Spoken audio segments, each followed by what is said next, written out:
That was a little better, but it was short.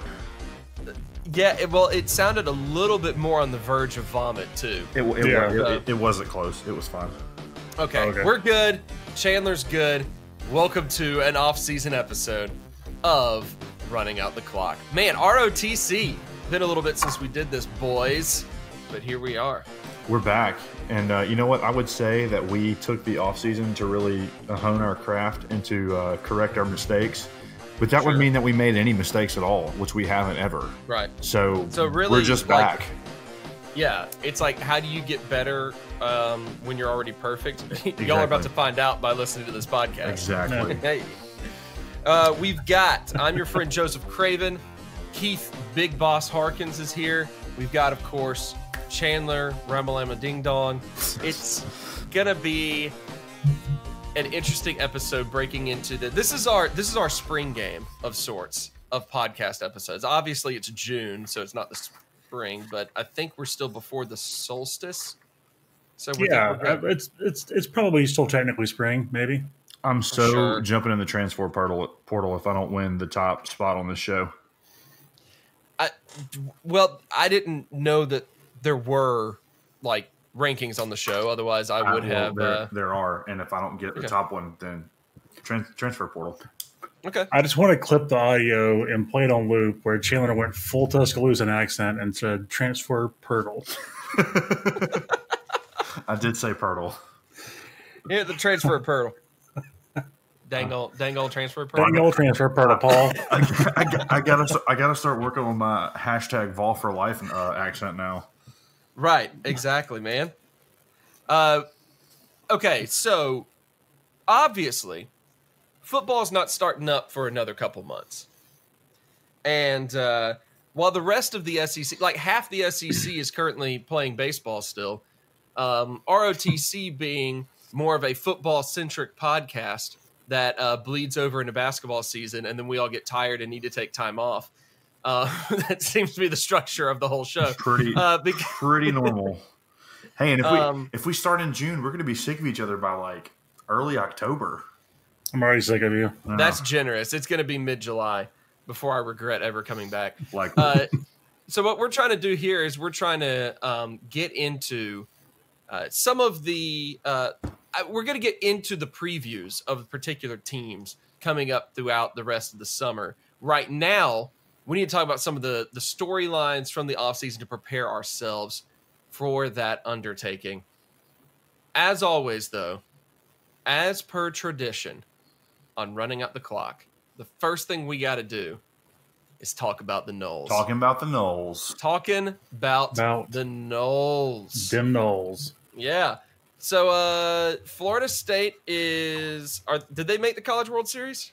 I believe they did. I believe they eliminated the Louisiana State University Tigers. That they did. Ooh. Yep, they sure did. And this is notable. For anyone that I guess keeps up with college baseball, Florida State, of course, has a long-time baseball coach who is retiring. So it's pretty significant that they were able to make it to College World Series in his last season. And it's pretty cool too when you look at it that you can make the argument that really based on their work in the regular season that they may not. I mean, they got in as a 3 seed, so that's kind of like for a major conference team as a 3 seed. That's kind of we're just kind of putting you in because you have the name and whatever.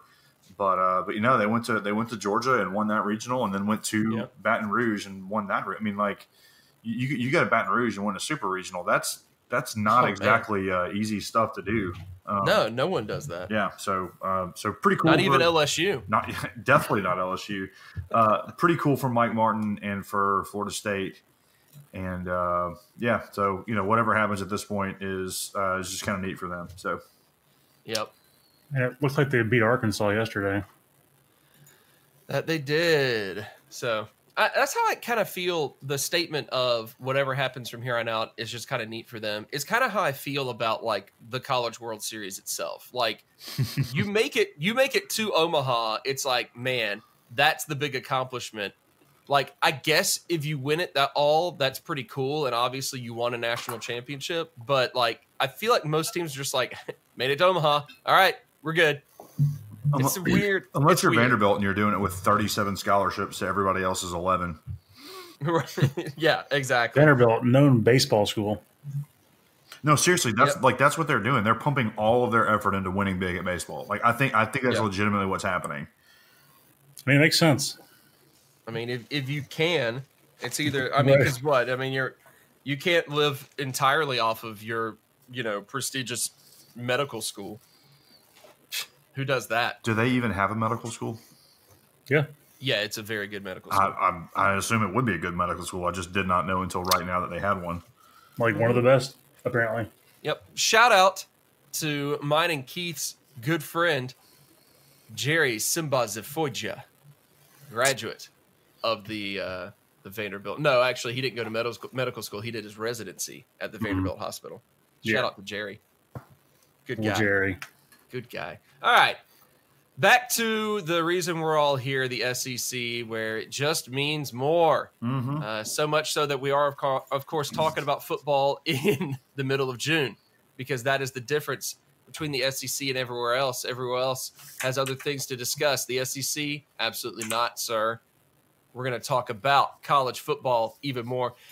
Interesting offseason. The offseason always has a lot going on anyway, especially with the introduction of the transfer portal.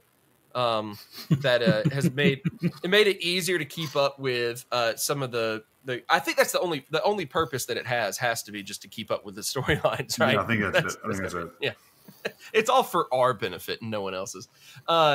But it's got some interesting stuff. Who are some of the noteworthy transfers that have impacted the SEC coming into this upcoming season? Well, can you think of any off the top of your head, Keith? Well, we had kind of a running joke on our group meet chat for basically the entire offseason about Justin Fields transferring. So yeah, it wasn't that's important. It wasn't a joke. He was the only storyline I cared about. Yeah, there's nothing else. We're renaming the show to be about Justin Fields, aren't we? Yeah. Oh wow, you're right. I just pulled up the entire 2019 college football transfer portal, and it just has a line for Justin Fields and a bunch of NAs after it. There's no one else there. Accurate. The only one that mattered. It says Justin Fields, parentheses, it just means more. That's what it says. Clear eyes, full hearts, can't lose. Can't lose. Anytime you just casually throw in a little right. Texas forever, Justin Fields. Okay. Obviously Fields is the big name there. I'm trying to think if there was any other big time SEC transfers. Well, there was so there was Jalen Hurts who left, but I mean, who's that? The guy that backed up a 65-time Heisman Award winner, Tua Tagovailoa. Yeah, he's some loser that will never amount to anything, no matter where he is. He's terrible. Yeah, probably true. Clearly terrible. And of course, Kelly Bryant transfers from Clemson to Missouri. There's the big one. Yeah. Like, what do you guys think of that one? That's the big one as far as the incoming transfers, if I remember correctly, at least. I mean, Kelly Bryant's a big name. He's a good quarterback. I mean, there's no skirting that. But is he the kind of quarterback that takes a Missouri team that's already not bowl eligible? I think I'm right on that. That they had some NCAA trouble and they are at least pending appeal not bowl eligible this season. So I don't really think I get what like he's supposed to do for him, because he takes over an offense that Drew Lock ran really well, that was very, very pass heavy. And that was kind of the knock on Kelly Bryant, was that he was a good quarterback, but just wasn't the passer. And I mean, definitely wasn't the passer that Trevor Lawrence is. Yeah. And so, I mean, it's good for them because they've got a proven player to come play quarterback, and you never want to turn that down.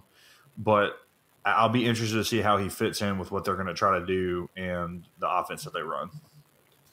That is the question mark. And yet Missouri does have the 1-year postseason ban and a 3 years of probation. So obviously Kelly Bryant's 1 year remaining, right? then instantly, means, okay, he went to Missouri and it can't make a bowl or anything. Right. Did you guys see the video? I don't know. We all shared it with each other, but the video of him at the spring game where they were trying to interview him on the sidelines, and it was like his soul had died. Welcome to Missouri. They're sitting around there like, so Kelly, how's it feel being here? He's like, man, it's just great to be, here with all the guys. Just great to be out here, man. Look at this game and this weather. It was so painful. Still not as painful as the Les Miles intro presser to Kansas. Oh no! Where he just shut off mid sentence and he couldn't reboot himself. Yeah, he woke up halfway through the presser, realizing that he was in Kansas, realizing what he had done. Yep. Ooh, man, I'm trying to remember if there's any big notable transfers involving. I'm looking it up right here. You've got the kid, the quarterback from Texas A&M going to Arkansas. This is really good. Nick Starkel, that's it.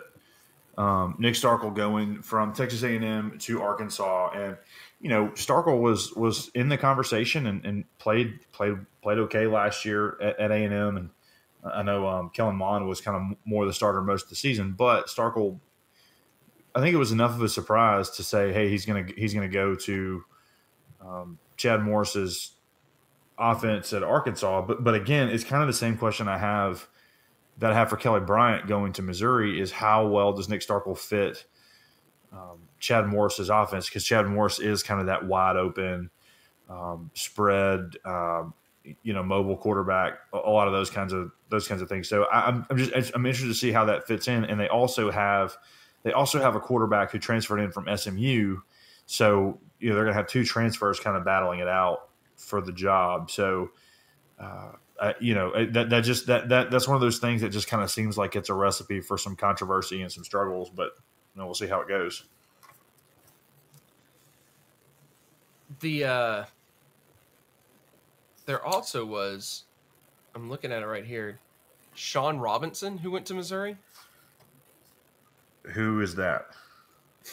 That's what I'm curious about here. He apparently is another dual threat quarterback from TCU. Okay. So that's interesting that they brought in two dual threat quarterbacks, one of which won't be bowl eligible in Kelly Bryant, but the other one in Robinson, who has a couple of years left. Yeah. Well, right, and Bryant comes in as a grad transfer, so he's not he doesn't have to sit out a year. Right. Yeah, I know that. I'm saying that the other kid will be the guy that comes. It's interesting that they both are dual threat guys. Yeah. In an offense that had not been a dual threat. I mean, yeah, maybe they're looking at making a change. I mean, shift into something else. Yep. What else we have? I mean, we got Ben Hicks, an SMU pro-style quarterback, also going to Arkansas. Yeah. We've got there's a lot of quarterbacks that transferred. Yeah, who's the dude that transferred to State? From Penn State, Tommy Stevens. Yeah, that's right. We'll talk about him in a second. I'm going through the list before I... And, of course, there was Jalen Jones from Florida who transferred to Jackson State amid a bit of a scandal. Yeah, so Florida player leaving in that regard. Yeah, I mean, okay, so Kentucky also got a pro-style quarterback named Sawyer Smith from Troy. Sawyer Smith, let's see, I don't know much about him. Trying to look up to see what he did at Troy. What a great name that just means more. Mm-hmm. I know, right? So his whole recruiting timeline was he committed to UCF and then committed to Troy and then decommitted from UCF and signed his letter of intent at Troy. So he apparently bounced around a little bit there. That's interesting. But a lot of quarterbacks being moved around. One of them being, Tommy Stevens. This one's interesting in particular because Tommy Stevens didn't do anything at Penn State. before transferring to Mississippi State. He was the backup behind Trace McSorley. Mm-hmm. And then Stevens, a bigger guy. McSorley's like barely 6 foot tall, something like that. Stevens is a 6'4", like 220, 230, another dual threat. He actually would fit the Dan Mullen mold of quarterbacks, like big frame running quarterback. All he really did in his Penn State career was he came in and ran some like Dan Mullen-esque rushing quarterback packages, like, caught a couple passes and all that. Yeah. So it's interesting that he would go and follow Moorhead to a new team when, honestly, like, he was the top backup projected to start at Penn State. And he's going to a team that in Mississippi State already has like 7 quarterbacks on the roster. Mm-hmm. And so I guess he just felt like going to, where Moorhead is, gives him a solid chance. It's an interesting one. I don't know realistically if he's expecting to play or expecting to win the starting job, or if he's going there because he wants to be with his offensive coach and, like, I don't know, basically be an assistant coach for him. I don't know what the mentality is there. Yeah, and that's what I'm always kind of interested in with transfer quarterbacks, especially grad transfer quarterbacks, because it's that weird spot where if you're in that spot and you're a rising junior or senior and haven't won the starting job, then it's kind of like, all right, well, why not? And then when the school that takes you is taking you, it's like, well, what do they think about the current quarterbacks on their roster? Right. So that applies to what's happening at State. It applies to what's happening at Missouri. It applies to what is happening at Arkansas. It's a weird thing to try to figure out. And so I'm interested to watch. I think especially State, because State might be the team that has the most to lose from a quarterback situation not working out. Because Arkansas is not going to be very good regardless of who the quarterback is. Like, they could have Trevor Lawrence and they still probably won't be very good. Right. They'd be better, but in Missouri, again, they're not going to be bowl eligible. My gut says they're probably a 6 or 7 win team with or without Kelly Bryant, whatever. Well, State kind of has that swing of, and they've got some defensive things to replace too, but they've got that potential of, like, hey, they could maybe figure out a way to win 9 games, or they could kind of be in that 5 or 6 game range if the quarterback doesn't work out. So I think that's a really interesting spot to watch. Yeah, it's very similar, honestly, to what happened last season, where Moorhead comes in, and Fitzgerald, who was experienced, did have, plenty of years as the starting quarterback. The system, doesn't fit the system. And so it's a struggle. And it was the difference between winning 9-10 games and winning 8 games. Yeah. Which was kind of like the floor for them last season. So, yeah, it's a similar situation. I don't know.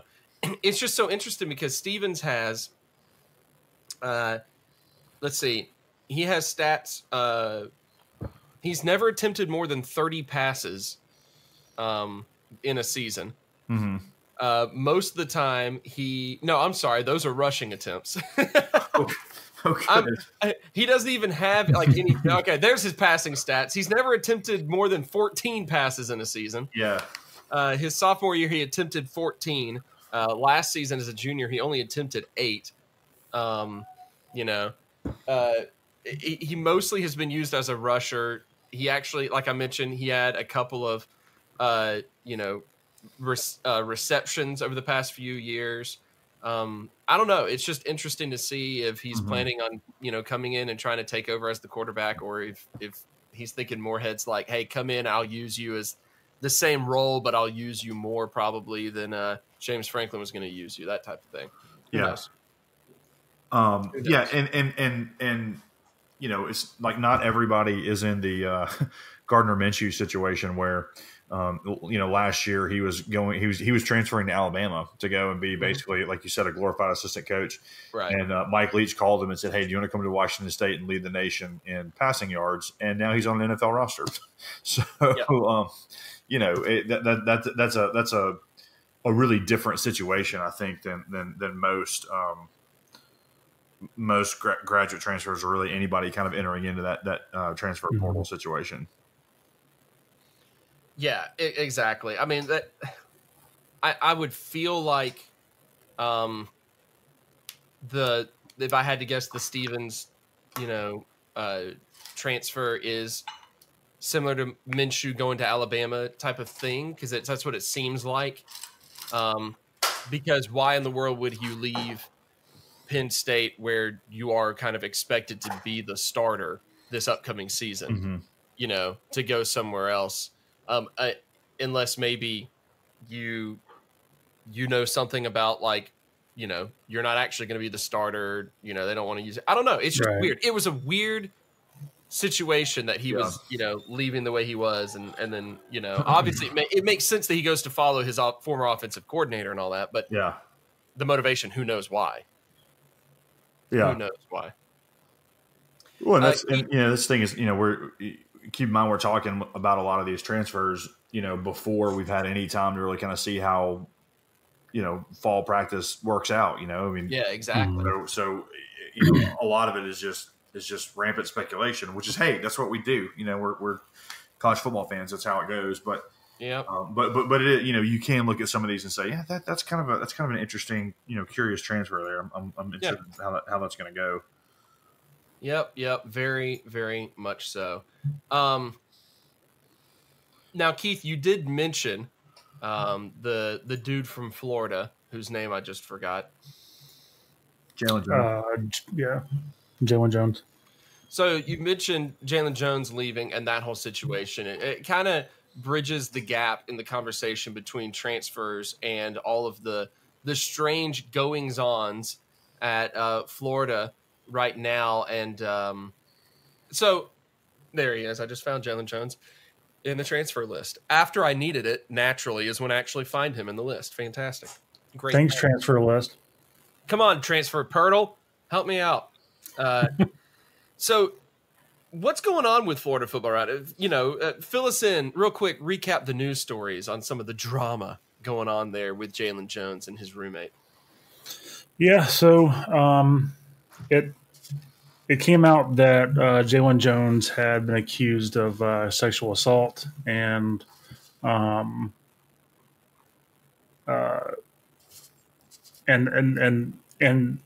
kind of a roundabout way, there's this weird kind of situation of he was in trouble for it, but also his roommate Chris Steele popped up in reports as actually being on location during the assault. Then it came out that Chris Steele actually basically just, like, he and a friend walked in on the assault happening, and so they were listed in the police report as witnesses.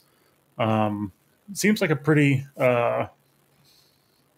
open and shut thing, right? Well, apparently Dan Mullen had been hearing complaints about Jalen Jones, about his interaction with the players through spring camp and through just like the whole spring, really, since he early enrolled in January, and complaints specifically from Steele, and Dan Mullen just didn't listen to it at all.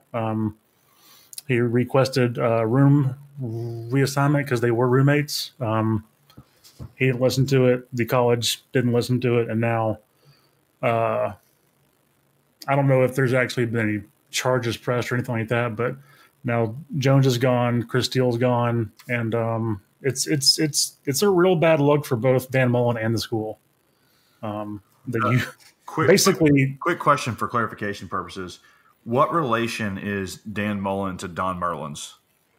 They are first cousins. Okay, that's good to know. Yeah. As a side note, I went to high school with a guy named Chris Steele, and it's not the same guy, in case any of you are curious.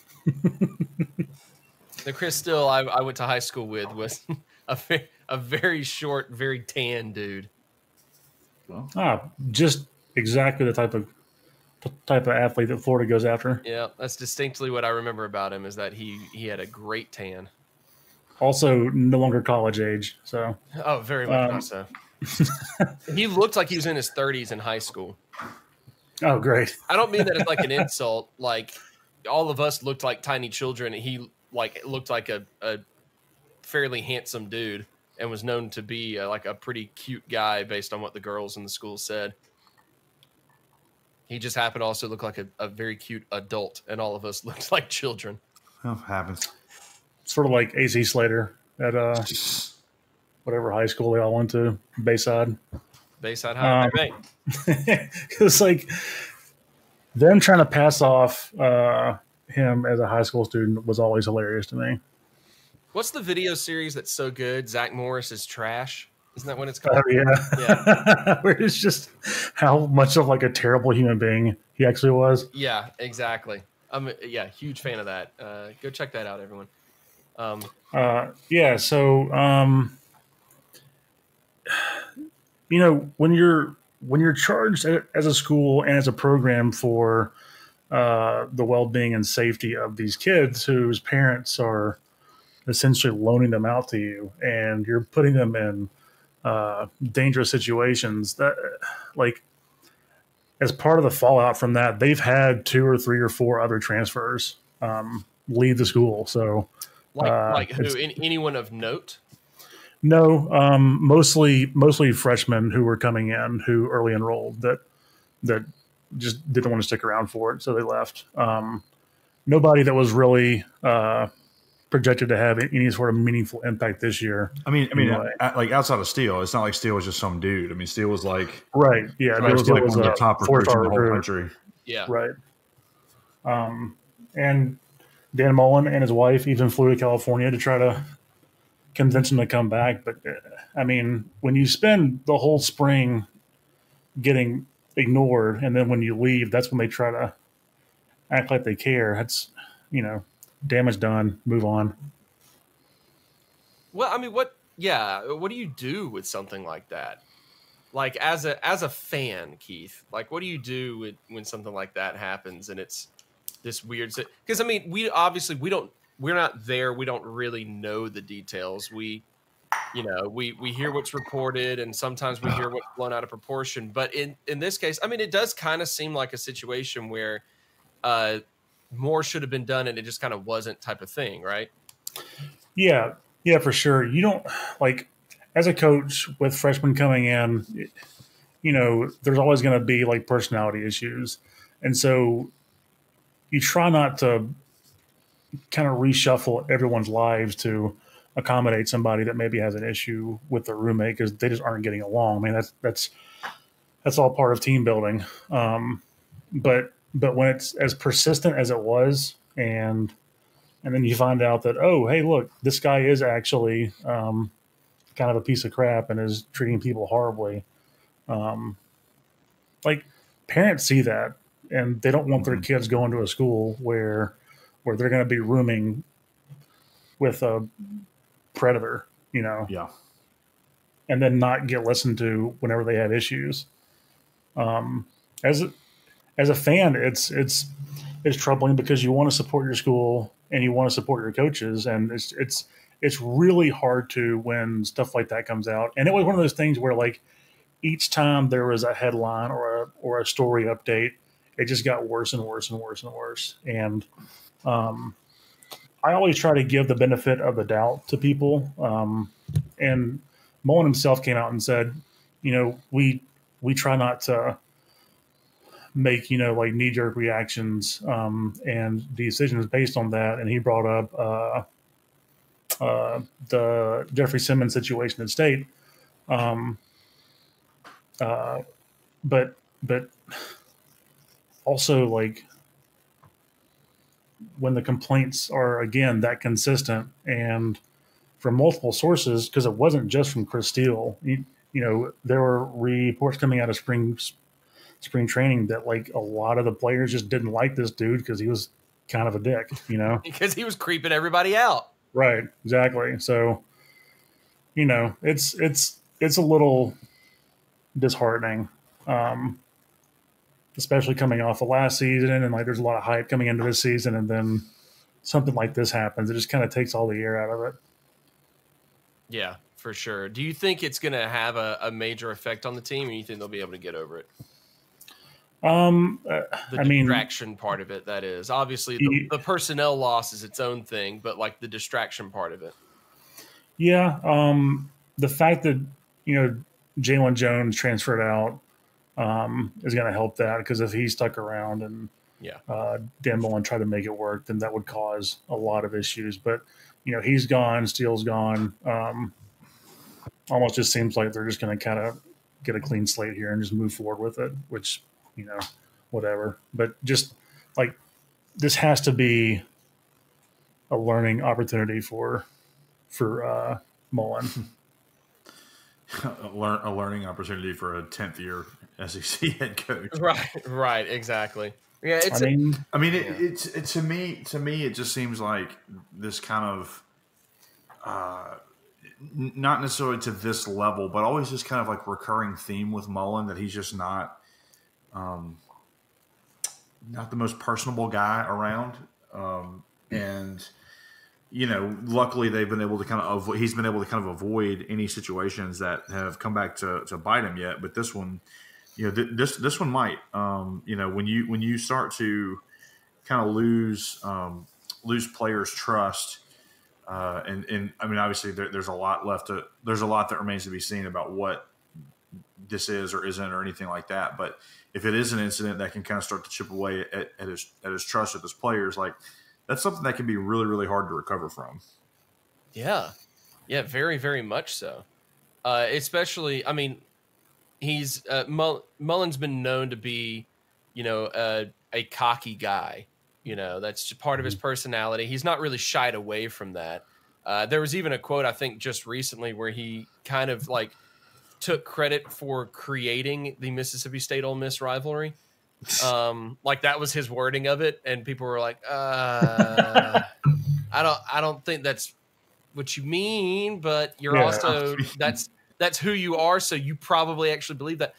So I mean, it's not like he and Hugh Freeze really did much to kind of calm it down, but you can't say either one of them created. Right. No. If he said escalated the rivalry, absolutely makes sense. But it's like, here's this rivalry, and also here's a gallon of gasoline and a flamethrower. Yeah.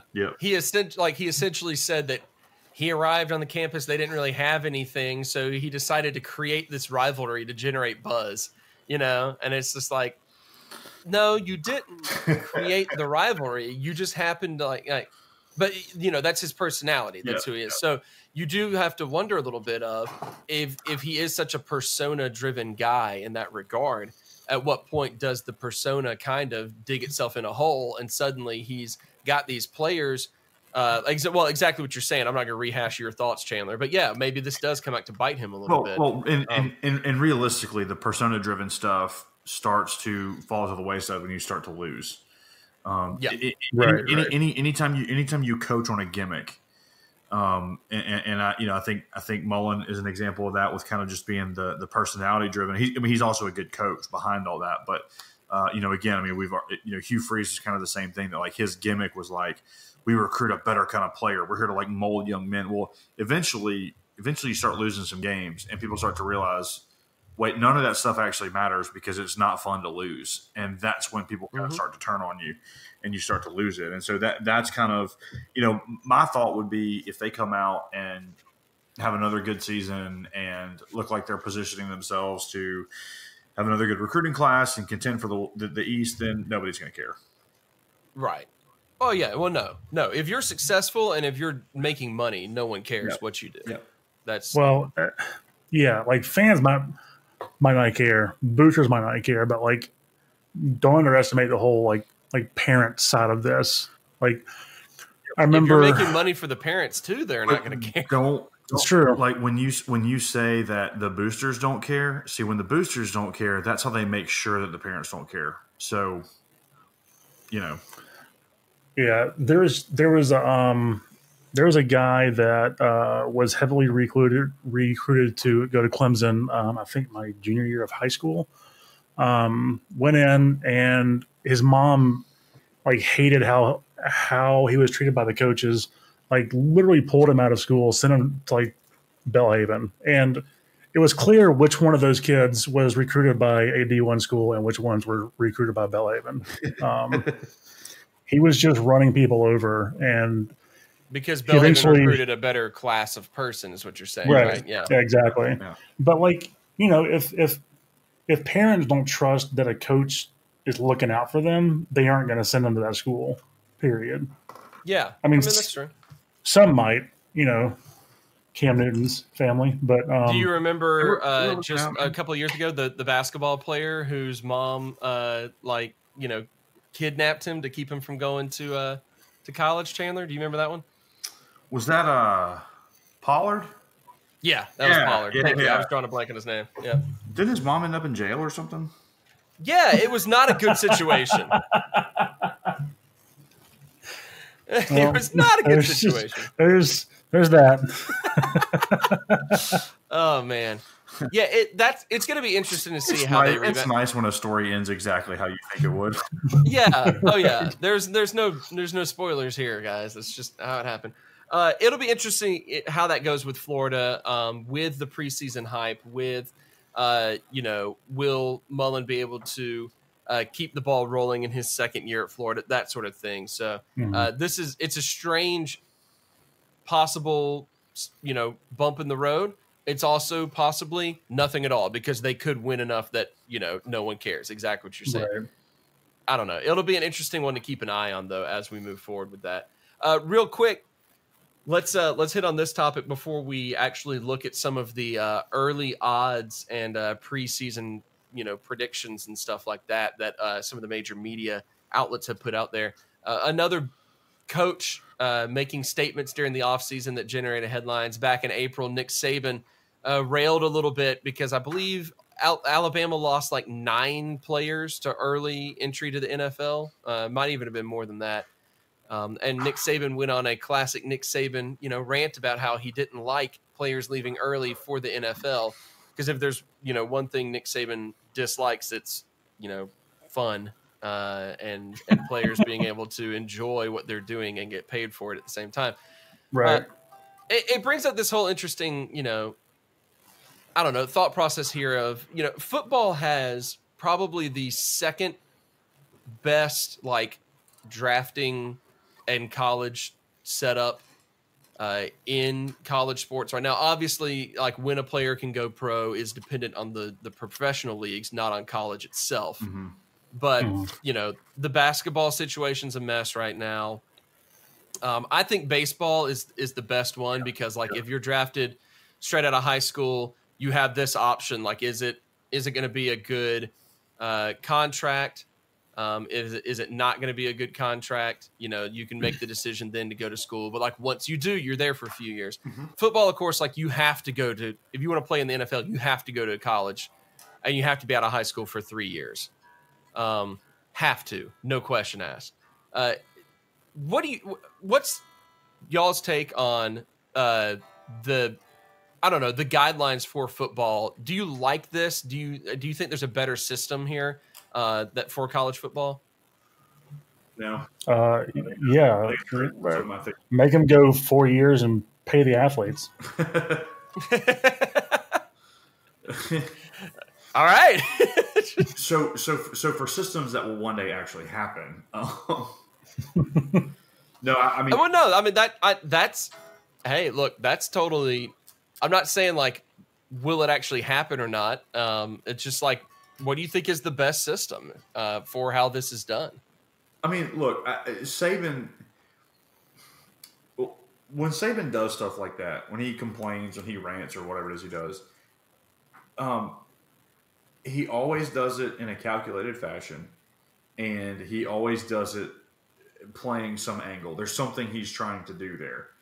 And for him to pretend like he's mad about that, I mean, look, the reason – well, there are 2 reasons that Alabama gets all the players that they get every year. The first reason is because they get to buy them cars and nobody complains.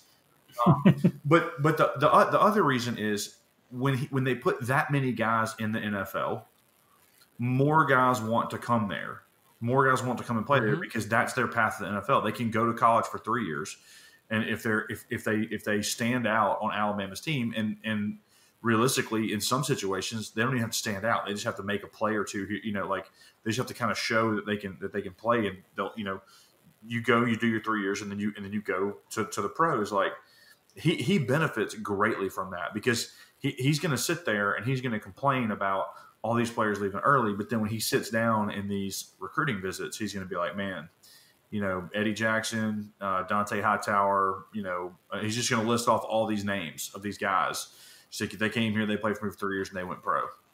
So yeah, it's a little bit disingenuous coming from him. Sure. But I mean, yeah, the college football system is probably the best one outside of baseball. And baseball, but baseball is so different because baseball, they have those minor leagues. They have a farm system. They're the only one that has a good farm system, which I think is the best and most proven. Because you go outside of the U.S. and where soccer is king, and every soccer team has its own like farm system. Yeah. I think that system is the most proven way to actually develop players. Yeah, and that's where baseball has that advantage, because you may get drafted right out of high school, when you're 17 or 18 years old, but you're not actually setting foot on a major league baseball field if you make it until you're 24, 25 years old, and at that point you've had 7 years of instruction, 7 years of being on strict pitch counts where your balls and strikes don't really matter. We're getting your mechanics down, where you've had entire seasons where your staff has told you, don't look at your batting average. Don't look at your batting average. All you're worried about is getting the shape of your swing down. All you're focused on are these things. And so with the NFL, if you get drafted in the first round, you're expected to play immediately. And so you may be a 6'7", 315-pound left tackle who's a 5-star at age 17, who can step in, to the SEC, for example, and play right away. But man, you're going to be going up against like 33-year-old defensive ends who like have eaten people like you for breakfast for the entire time you've been alive. Who are just crafty, that know the simplest ways to throw you entirely off your balance. Right. And they don't have time. They don't have time to train you. They don't have time to help you develop the skills that you need to make it happen. And so, unless that somehow changes, I think football's got a great system for football. Yeah, well, and also pay the players. Yeah, pay the players, but like football is just such a physical sport that like you can be the most skilled guy in the entire universe coming out of high school, and if there was a more like direct way to the NFL, you would get murdered immediately and never play football again. Like, sports like basketball or soccer, like hockey, like you have 18, 19, 20-year-olds getting into those like, tier 1 pro leagues, and their skill can kind of carry them through it until their body catches up with them. With football, that's just not the case. So the longer they get to stay in college, the better, in my opinion. Yeah. If for no other reason than to just get your degree. I mean, we always hear these heartwarming stories or whatever about, pro players going back and finishing their degree to have something to fall back on in case you pull a Marcus Lattimore and your knee explodes into a billion pieces.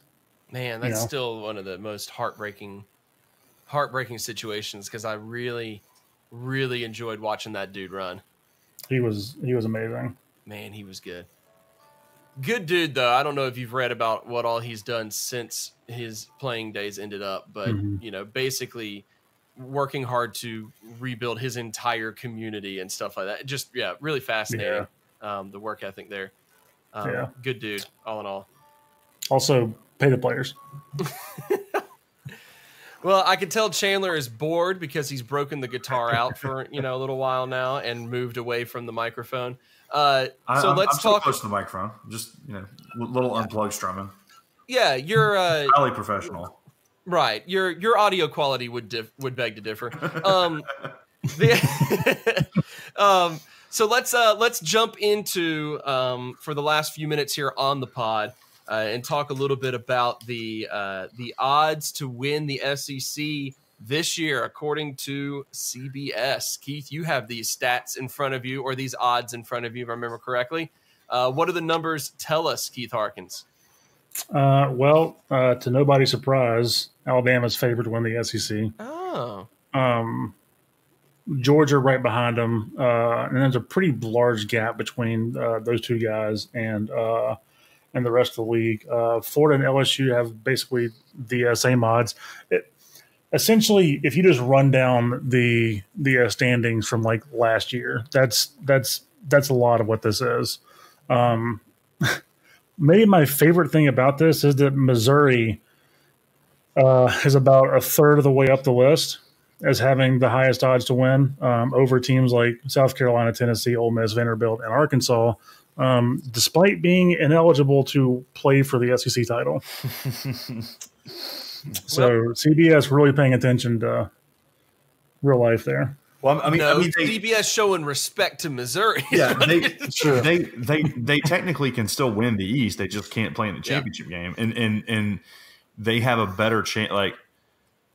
Even though they are not eligible to play for the SEC championship game, they still have a better chance of winning the SEC than Ole Miss, Arkansas, or Tennessee, than Tennessee and Arkansas. Yeah. Oh man, that's bizarre. Yeah. So, but just run down the list in order from top to bottom: Bama, Georgia, Florida, LSU, Mississippi State, Auburn, Kentucky, Texas A&M, Missouri, South Carolina, Tennessee, Ole Miss, Vanderbilt, and then Arkansas with basically half the odds to win than Vanderbilt. They're not expecting Arkansas to be very good. They're worse than Vanderbilt? Yep. Whew. Didn't if I can find the transfer portal again. Transfer portal. Yeah. I feel like Vanderbilt got Vanderbilt got like a pro style quarterback. Doesn't Vanderbilt tend to get like random transfers in to like take over and all that? They're just continuing that trend again. Transfer you, baby. That's Vanderbilt. Transfer you. They lost Jamil Muhammad, who is a quarterback, but they pulled in Riley Neal from Ball State. So anyway, that was it. It was not as interesting as I thought it was going to be. Okay, and along with that, Sports Illustrated has their post-spring like top 25 they came up with. That includes, all right, you guys ready for this? Yep. Mm-hmm. It includes 4 different SEC teams in the top 10. Who are those 4? 4 in the top 10. So obviously you've got Alabama being in there. They've got them as number 2 behind Clemson, which, makes sense how the season ended. Georgia's they've got as their 3rd best team in the country. They say the biggest question there is who's going to replace Jeremiah Holloman, or who's going to join Jeremiah Holloman in replacing the top 3 receivers that left. But they got Jake Fromm, man. He's going to go 16 or 20 for 180 yards, and they're still going to win games. Man, exactly. I was talking to a friend of mine who's a big Georgia fan, and I mentioned to him I did not think that Jake Fromm was an NFL quarterback. And 45 minutes later, I was still not convinced that Jake Fromm was an NFL quarterback. He was still talking. So, but you've got Florida at number 8 and Texas A&M at number 10. Oof. Yeah.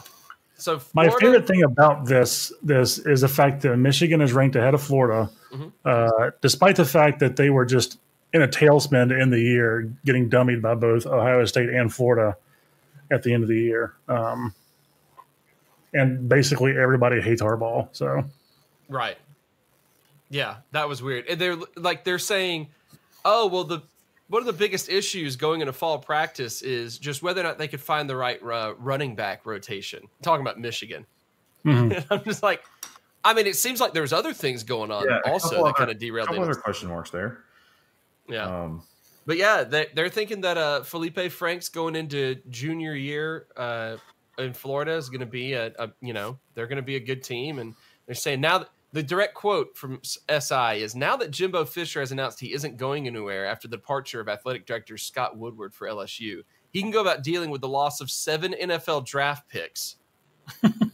Okay, when that is like something you have to point out, are we worried that the team somewhere? Well, no, but if you're leading things off with there was apparently some concern he might go somewhere.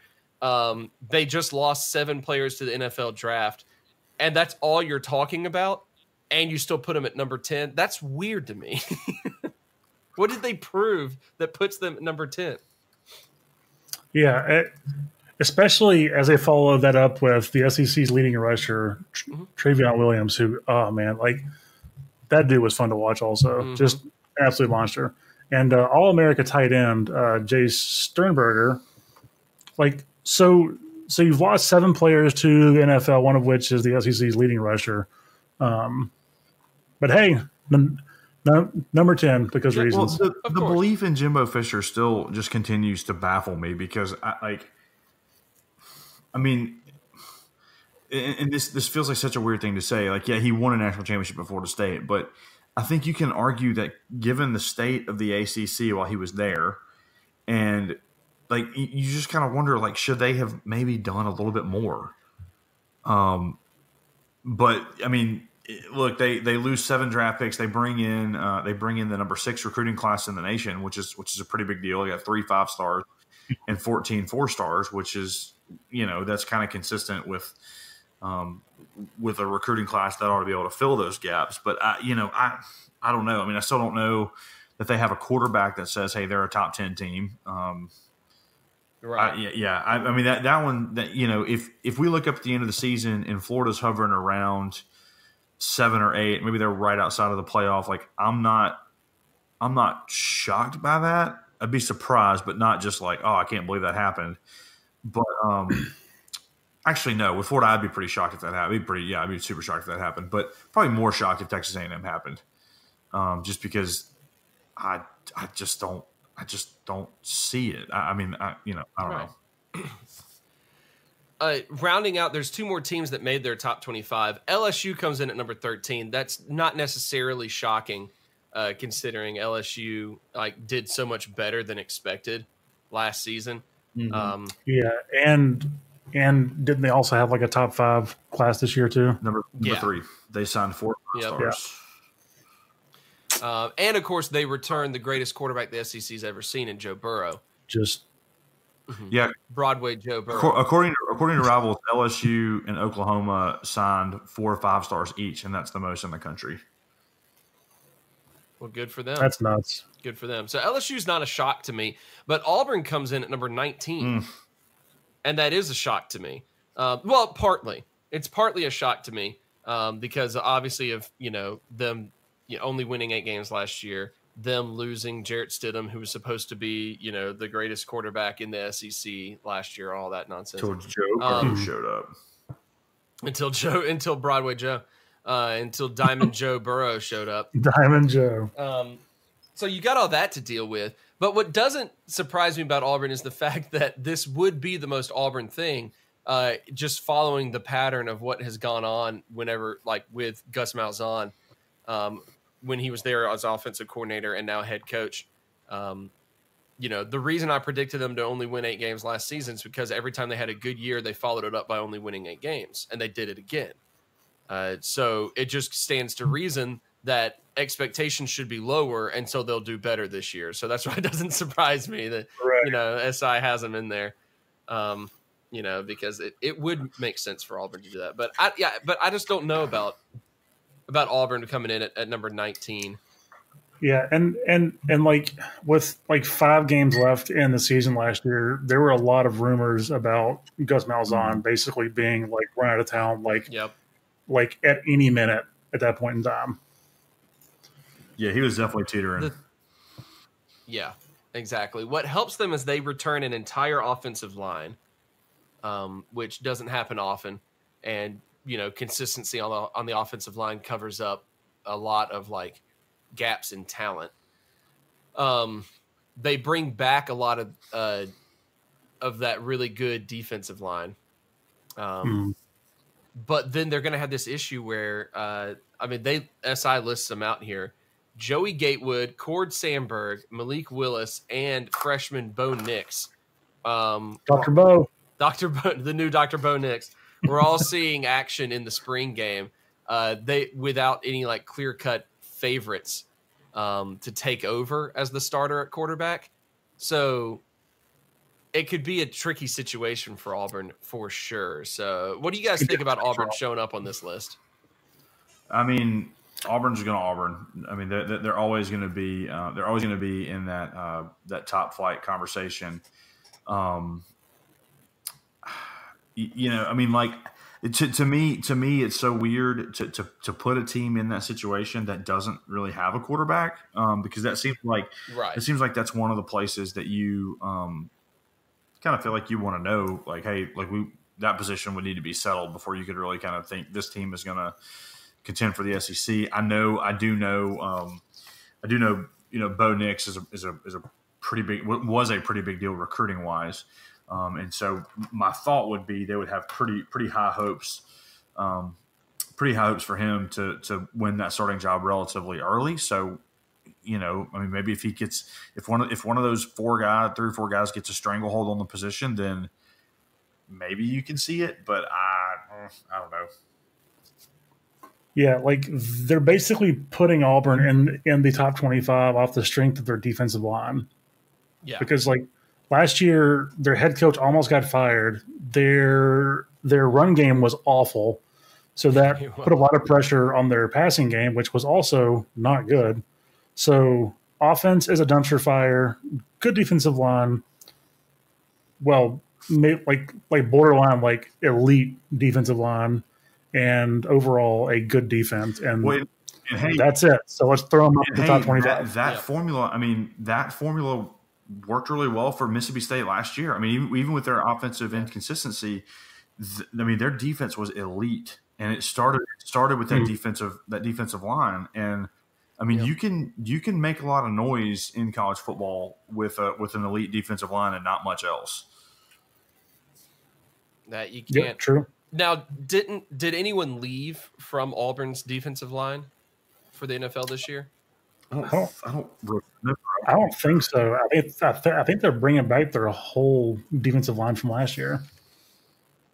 I was trying to remember. Yeah, they might be. I'm trying to pull it up real quick. Yeah. Yikes. I'm Yikes. I keep looking at it just going, surely there's someone. Nope. Yeah. Yikes. At first reaction, I was a little bit surprised to see that State didn't make the top 25, even at like number 25. But then I remembered there's the quarterback issue, and they lost a bunch on that front seven. Yeah. Namely, Montez Sweat and Jeffrey Simmons, who were elite guys. Well, yeah. I mean, they lost 3 first-round defensive players, and then lost a second-round, offensive lineman. So yeah, there's a lot that they have to replace, and we'll talk about all of that, of course, coming up very soon. Hey, here on ROTC, here's what the rundown is going to look like for the rest of the summer. In the next few weeks, we're going to start up our individual team preview episodes. Hopefully refining them a little bit more than we did last season. Last season, we tried to cram a few of them into, large episodes. And I think we figured out that putting them out there as just individual team episodes, probably easier to digest. So that's what we're going to start doing. The schedule is we are aiming for the end of this month is when we will start up those individual team previews, and we'll be running it from the bottom up. So we'll start with the lowest teams in the West and East last season, Arkansas and Tennessee, and move up from there to Ole Miss, Vandy, Auburn, and Missouri, so on and so forth. But I think that is going to have to wrap up this first episode of Running Out the Clock for the 2019 football season. Gentlemen, to close the episode out here, a simple question. Are you excited about football this year? Very. Save me, Jerry and Ely. You're my only hope. This has been ROTC. That's Keith. That's Chandler. I'm your friend Joseph Craven. Shout out to Roe Hunter, puking somewhere. Rest in peace, Roe Hunter. Rest in peace, Roe Hunter. Thanks for listening. We'll see you next time. Did we have any, I've completely forgotten, did we have any way that we normally finished episodes, or do I just stop? I think you just stop. I think it's just over.